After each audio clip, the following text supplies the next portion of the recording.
Magandang araw sa ating lahat, sa Visayas Mindanao at sa ating mga kababayan sa abroad. Kumusta kayo lahat? Welcome po kayo ulit sa Monty natin channel.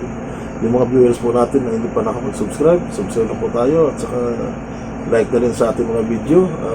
FB, James Sasso, sa ating mga TikTok, Miss TV TikTok, YouTube naman, Miss TV Official YT, para kung may mga bagong video ma-update kayo. Ang pag-usapan natin dito ngayon is tungkol sa impeachment ni Bibi Sara.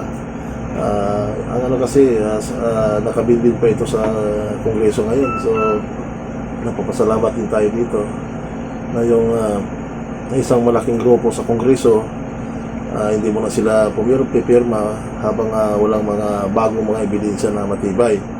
So, saludo tayo sa pamunuan nito, yung grupo nila. Tama ang ginawa ninyo kasi nga, dapat dito may mga bagong ebidensya tayo na hindi mga recycle.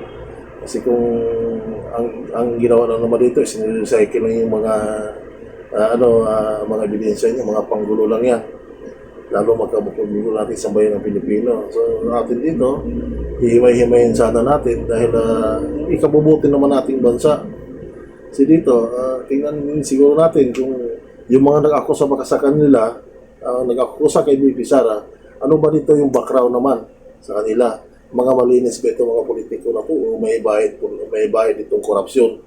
Lalo na ngayon, ang dami ngayong mga umiikot-ikot ng mga malita na yan. So, tingnan natin yung mga ano diyan, yung mga nagsampa ba kung di ba sumabit sa ganitong mga usapin. Tayo naman hindi naman talaga akusa. Kasi kung mga nakusahan naman dito, linisin nila yung mga pangalan nila kung di nila ginagawa.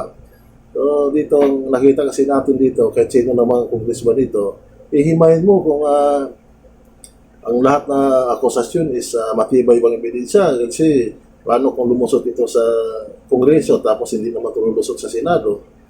So, pag-inita naman sila ni Bibi Sara. Alam mo natin sa ngayon, nangunguna si Bibi Sara. Darating na ito sa 28. So, nag-iingat na rin sila. Pangalawa, kung sa pagdating sa Senado kasi, hindi tayo siguradong magkarasot ito. Dahil marami dyan na mga senador na tatakbo ulit sa 2028. So, alam naman din natin na ang grupo ni Bibi Sara is malakas ang hatak Mindanao at Visayas. Maapektuhan yung boto nila dahil napakahirap kumuha ng boto kung nasyonal. Di kagaya sa mga congressman, distrito lang nila. Dito sa nasyonal, kailangan 10 milyon mahigit boto, wag ka manalo. Samantala sa mga kongreso naman, may mahigit 100,000 na mananalo ka, depende kung ilan yung botante sa distrito mo. Nag-iingat din sila. Pangalawa dito, halimbawa makalusot man sa kongreso, makalusot sa senado, matanggal man si Bibi Sara, may mga susunod ito, nandiyan pa yung mga kapatid. So magagalit dito, yung mga suporta ni Bibi Sara, lalo silang hindi ibubuto. So dito, nag-iingat na rin sila. Pinakamaganda naman din yung pinakamaganda naman yung decision nila.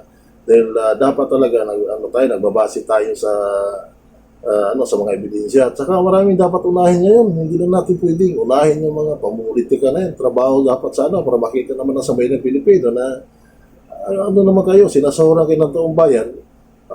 May mga bias naman kayong nagawa sa oras ng panunungkulan nyo. Sa atin naman dito is opinion lang at reaction bilang simpleng mamamayan. Maraming salamat, mabuhay po tayong lahat. God bless.